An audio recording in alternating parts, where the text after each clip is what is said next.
Seja bem-vindo, Manuel Meirinho. Começo por lhe perguntar qual a sua meta nestas eleições. A meta foi estabelecida no próprio dia que foi apresentada a lista de candidatura e é claramente ganhar as eleições aqui no Distrito e contribuir para a vitória do Partido Social Democrata no país. É um objetivo que foi estabelecido e estamos a lutar por ele. Temos certeza que vamos conseguir. Sente que tem condições para desempatar o atual número de deputados eleitos? Vamos lá ver, estamos a lutar para isso, sabemos que, para ser claro e objetivo, não é fácil, dada a exigência que por via do método de onde implica para fazer a diferença para um mandato. O Distrito tem uma configuração, do ponto de vista da importância das duas forças políticas principais, PS e PSD, bastante sedimentada, portanto bastante estruturada, não há muita volatilidade entre os dois partidos, portanto não é fácil, mas não deixa de ser, digamos, um objetivo que perseguimos, embora estejamos conscientes que é muito difícil. De qualquer forma, isso não nos inibe de continuarmos a lutar até ao final da campanha para conseguir esse objetivo. Quais os principais projetos que tem em mente para o Distrito?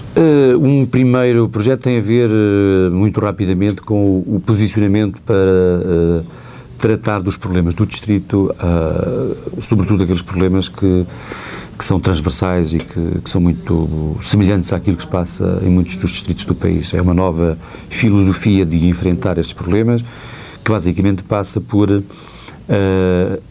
levar a que se reúnam a uma voz só todas as forças políticas, no sentido de tratarmos muitos dos problemas a uma escala diferente, não tanto a uma escala micro, a uma escala de concelho, mas assim a uma escala nacional. Isso é, para mim, digamos, uma diferença face àquilo que tem sido a forma como temos encarado os problemas até à data.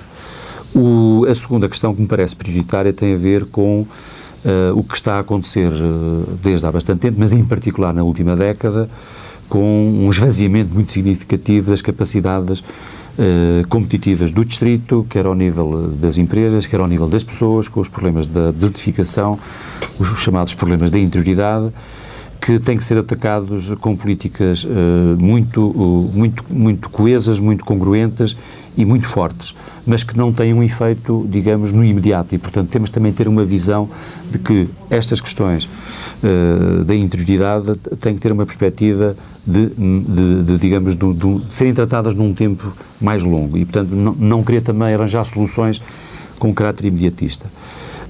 Uma terceira, digamos, aposta tem a ver com o potenciar de capacidades que este Distrito inevitavelmente tem, por exemplo, ao nível turístico, por exemplo, ao nível da sua ligação às fronteiras que estão hoje abertas e à ligação ao interior, ou seja, potenciar a dinâmica transfronteiriça do Conselho e de ligação ao próprio país para que ela possa ser também um polo dinamizador da empregabilidade e da sustentabilidade desse emprego e da dinamização do tecido económico.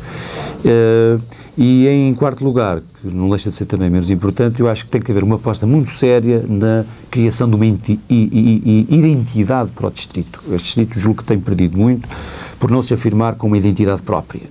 E há vários fatores que nos podem ajudar a criar essa identidade, desde a própria situação geográfica, valor acrescentado que tem até ao nível de algumas valências relacionadas com o turismo, a própria proximidade à Espanha, as dimensões culturais, arquitetónicas, ou seja, temos que potenciar isto tudo, que são grandes valências, mas numa lógica de criarmos uma identidade forte para o Distrito, ou seja, criarmos de uma marca, criarmos de algo que se possa afirmar enquanto Distrito e não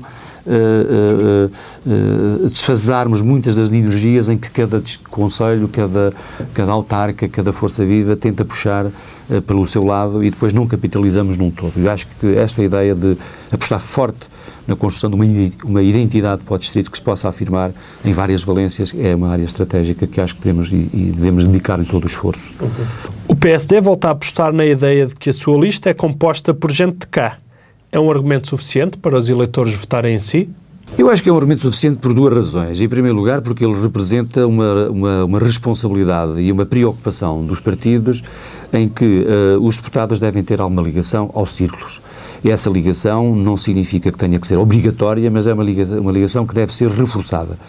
Reforçada porquê? Primeiro, porque verdadeiramente, para efeitos de conhecimento, até de sentimento, de ligação emocional Isso facilita muito porque, sendo do distrito, sendo da terra, nós próprios temos uma vivência, porque nascemos cá, crescemos cá, embora depois possamos ter as nossas vidas, de um sentido de, digamos, de responsabilidade acrescido, porque também tem a ver connosco, não é? Com as nossas raízes.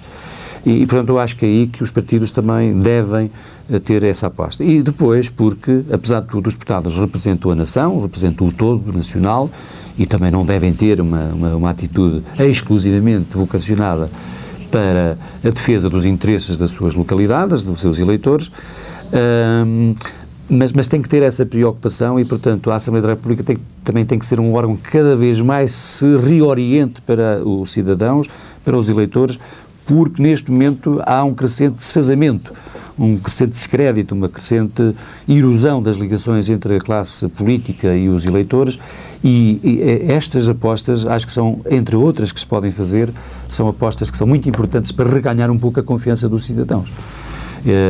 Até porque me parece que o envolvimento, por exemplo, quer ao nível de campanha, motiva muito mais a alguém que seja da terra, até porque se calhar é mais obrigado a colaborar, porque as próprias pessoas que o conhecem quase que exigem esse contacto, e de forma que, quer do ponto de vista individual, quer do ponto de vista institucional, julgo que é uma aposta forte, ao contrário do que aconteceu com o PS, que o cabeça de lista não é da zona e, portanto, é uma preocupação que eu não deixo de valorizar no PSD e não se trata aqui de desvalorizar, mas de marcar uma diferença que me parece clara relativamente ao Partido Socialista.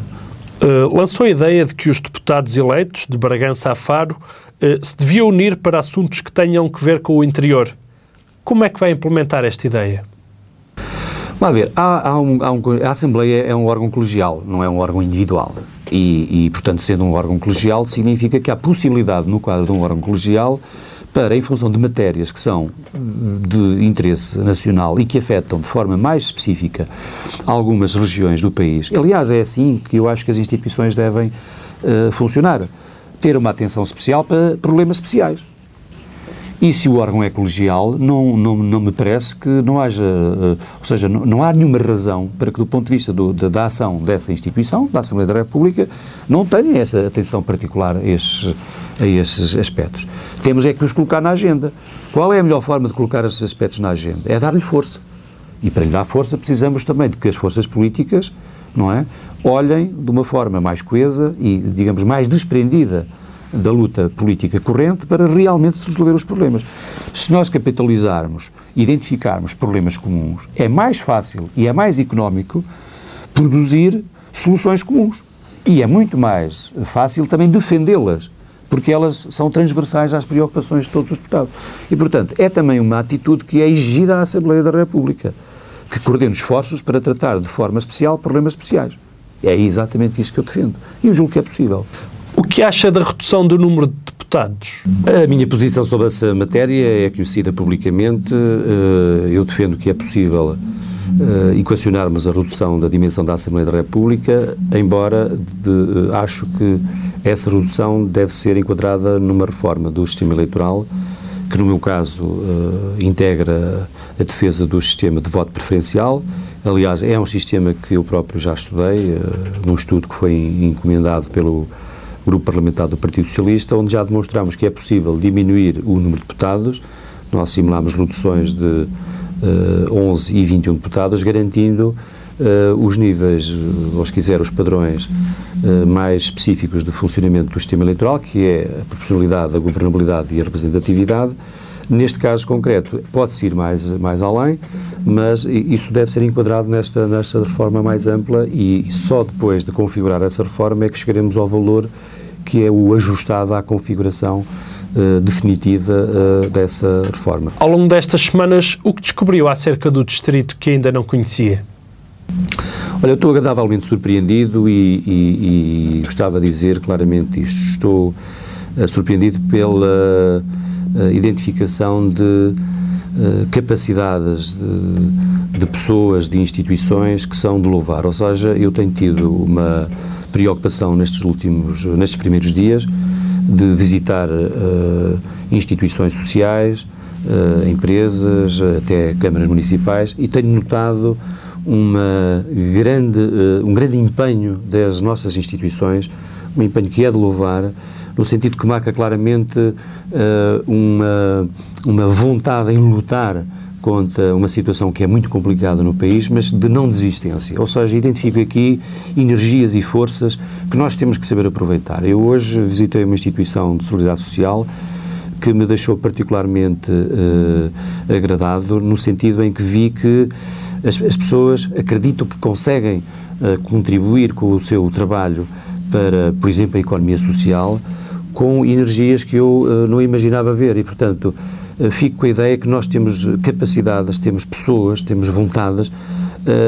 Essas pessoas precisam de mais apoio do Estado, precisam de mais, se quiser, até mais carinho, maior preocupação, mas temos aqui forças vivas, temos aqui empresários, temos aqui instituições sociais que me dão a garantia, se o Estado, o Governo conseguir garantir que o país entra num novo rumo, que nós não ficaremos aqui descapitalizados. Isso é uma grande esperança e acho que a obrigação dos governantes e a obrigação dos deputados é saber identificar essas energias e depois funcionar como ativos importantes para o desenvolvimento do país, e isso deixou-me particularmente agradado. O PSD não ficou um pouco mal na fotografia das portagens quando pediu a universalidade da medida, uma vez que nem todas as regiões têm o mesmo nível de desenvolvimento? Sobre esse assunto queria dizer o seguinte: o PSD tem tido uma política de verdade e assumiu um princípio da universalidade e, portanto, não regatei esse princípio. E eu, sinceramente, embora na altura não tivesse as funções que hoje tenho da candidatura, acho que os partidos têm que manter aquilo que assumem e, ao assumirem, têm que correr os riscos. E, portanto, não há mal nenhum no sentido de um partido defender um princípio, o princípio da universalidade, como um princípio aplicável ao território. E eu acho que esse princípio deve ser mantido.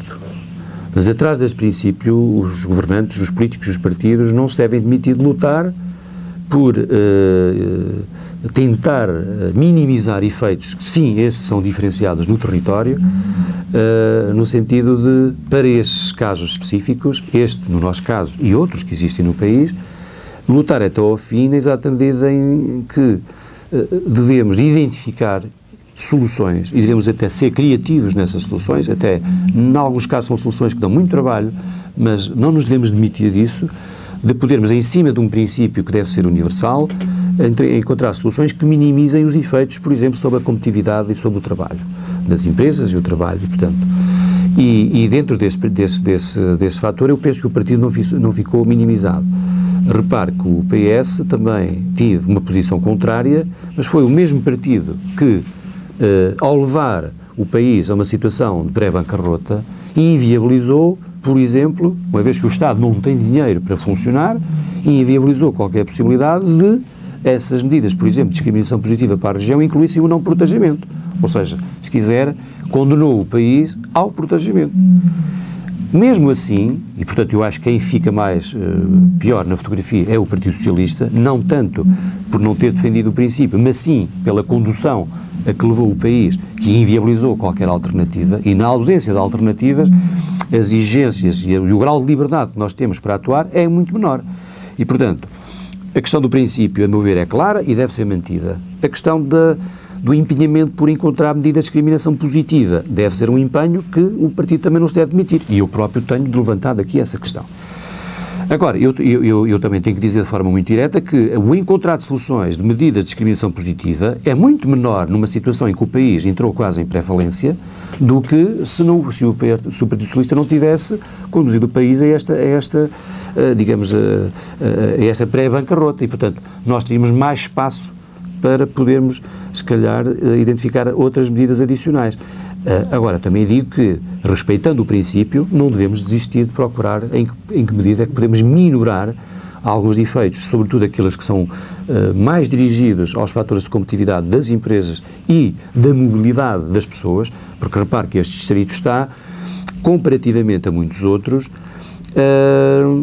prejudicado em muitos dos fatores de competitividade, porque há quase uma espécie de condenação a que as pessoas se desloquem para o trabalho exclusivamente através de carro. Não têm grandes alternativas, porque não têm outros transportes, não têm autocarros, não têm metro, não têm comboio, e, portanto, a mobilidade para o trabalho é dependente do automóvel. E, portanto, nós temos que considerar essas especificidades. Aqui, o princípio da universalidade deve considerar isso. E portanto, julgo que os partidos têm que ser claros naquilo que defendem como princípios gerais, mas também têm que ser claros naquilo que defendem como luta para poder implementar essas tais medidas de discriminação positiva. E acho que isso que se impõe aqui para o Distrito. Mas pode ser mais assertivo quando fala de medidas de discriminação positiva, apesar dos circunstancialismos de que falou, da atual situação do país, etc. E tendo em conta que esta é uma região diferente, digamos, pouco desenvolvida, mais pobre, com todos esses problemas que referiu, que medidas? Eu julgo que é possível estudar medidas, não digo que neste momento tenha aqui uma solução que possa apresentar como definitiva, mas qualquer solução que vá no sentido de uma lógica de discriminação positiva terá que incidir sobre a minimização dos valores das portagens em função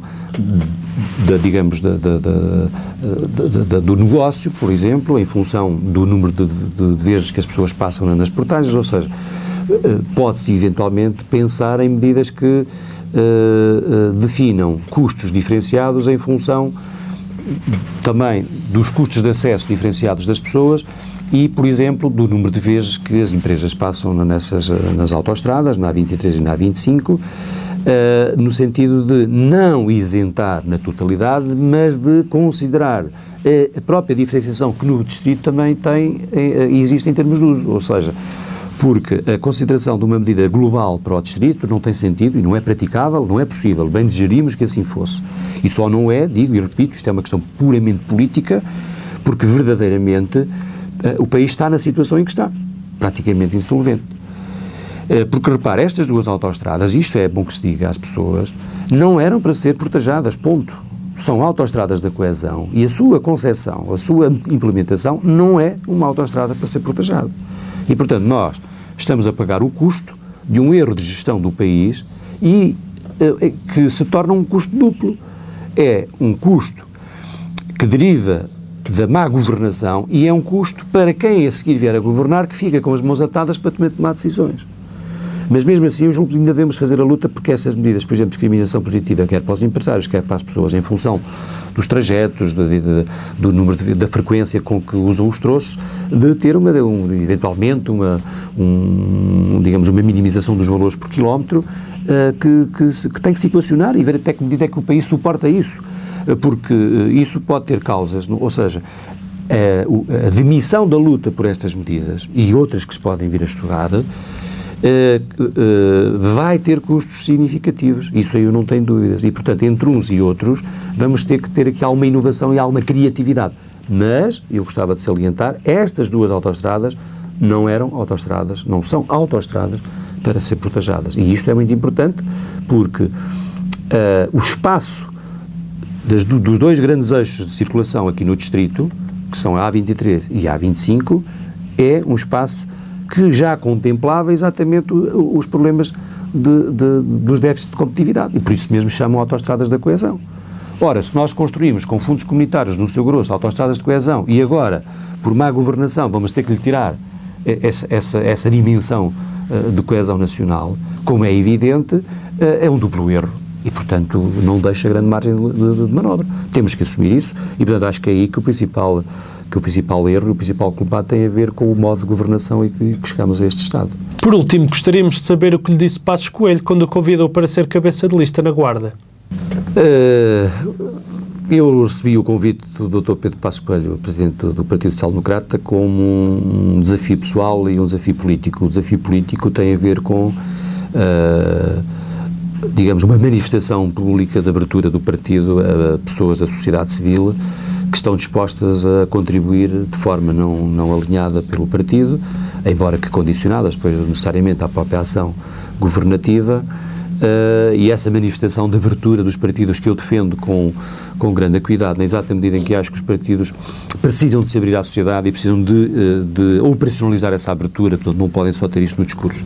E um líder partidário que assume isso merece a confiança. E eu acho que obtive a confiança do Presidente do partido e na base dessa confiança que que está relacionada com a tal abertura à sociedade, coisa que, por exemplo, não aconteceu com o Partido Socialista, não podia dizer que não. E, portanto, por outro lado, também pediu para fazer o melhor em nome, digamos, de um projeto de mudança que o Partido Social Democrata quer implementar em Portugal, num momento muito difícil, onde são precisas todas as energias, todas as pessoas, do partido, da sociedade civil, de pessoas independentes, de todos nós. Ou seja, nós estamos num momento em que temos que pedir a todos um esforço adicional, um esforço de mudança. E, portanto, o que me pediu é aquilo que eu estou a tentar dar resposta, vindo logo para o Distrito. Como sabe, eu sou professor universitário, tenho a minha carreira, interrompi a minha carreira logo de imediato e, portanto, estou aqui já desde a semana passada no terreno para também ajudar o partido a ganhar as eleições.